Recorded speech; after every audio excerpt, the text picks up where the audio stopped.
May palabunutan si Charlie and Chino and tingnan natin kung ano yung makukuha nila. Meron tayo ditong palabunutan ng lobo. And sigurado ako isa kayo sa nakataya na dito noon. Nung bata ako, lagi talaga akong suki dito. Kaya lagi akong napapagalitan kasi nauubos yung baon ko. And dyan ko pa nga ito binili sa Pilipinas. Kaso tingnan mo, nalalaglag na yung mga lobo. Isipin mo naman kasi nag-travel ka pa sa kabilang dulo ng mundo. Kinabit ko na muna yung maliliit kasi lugi naman pag yun yung nakuha ng twins tapos wala na palang balloon. And kung makikita nyo, yung maliliit yung nalalaglag. So, isa-isa ko pa talaga yung binalik para kumpleto pa rin. Siguro yung iba sa inyo napanood na yung video namin about dito before. And isa din ang palabunutan sa dahilan kung bakit kami nakilala. Anyway, kumuha na ako ng tape para ma-edicate ito sa closet ng twins. Syempre, mas maganda pagka nakasabit, diba? And parang medyo nag-iba na nga yung mga palabunutan ngayon. Dati kasi yung tinatayaan ko, nakabukod pa yung bunutan. Pero ngayon, ayan, nandyan na sa baba. Plus, before, ang natatandaan ko, meron lang isang malaking jackpot sa gitna. Pero ito, tingnan nyo, tatlo yung malaking balloon. So, dito, more chances yung winning. O sige, para matuwa din kayo. Dalawa sa makakahula kung anong number yung jackpot sa gitna. At dapat nakashare ha, papadalan namin ng buong palabunutan para makapaglaro din kayo dyan sa bahay. Perfecto, lalo na sa maraming kapatid o kaya naman is pamangkin. Anyway, ako na muna yung naunang nag-try at ang nakuha ko nga ay number 105. And syempre, hinanap ko kaagad kung nasaan ba yung aking balloon. And ito nga yung aking nakuha. Perfect na din kasi medium na yung size niya tapos meron na ding design. Hindi ko mahanap yung pang-pump namin ng lobo kaya mano-mano na lang. And dahan-dahan nga lang din ako dito kasi natatakot ako baka pumutok. Pero diba super cute yung nakuha kong balloon. O diba parang ako naman yung natutuwa dito sa palabunutan. Dati papiso-piso lang yung taya ko dito. Tinawag ko na nga din pala si Charlie and Chino para makabunot na sila. Kaso si Chino, tingnan niya kumukuha na kaagad siya ng balloon. At sabi ko nga kailangan niya munang bumunot ng number. Nakalimutan na niya siguro kasi ginawa na nga namin to before. At ang nabunot niyang number is 90. So hinanap na namin kung nasaan ba yung kanyang lobo. At tingnan niyo super liit ng kanyang nakuha. Parang hindi nga siya masaya sa nakuha niyang lobo. Pero bakit parang expected na ni Charlie yung gagawin ni Chino sa lobo?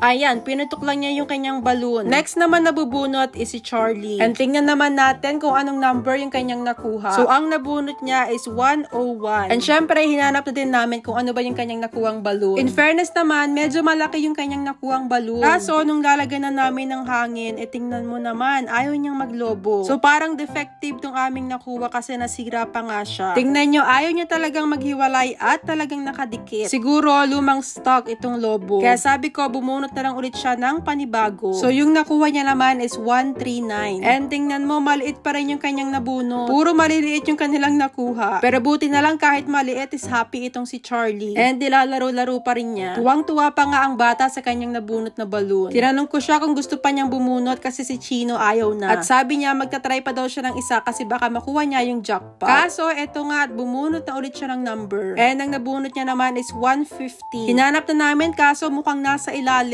So, medyo maliit to. At ayan na nga, kulay orange yung kanyang nakuwang lobo. Very small. Very small na naman daw yung kanyang nabunot. Sabi ko, di bale, pwede ulit sila mag-try bukas. And baka tomorrow makuha na nila yung jackpot. And excited na din ako kung sino sa inyo ang makakahula kung anong number ba itong jackpot sa gitna. Ayan ha, may konti na kayong clue. So, tingnan natin.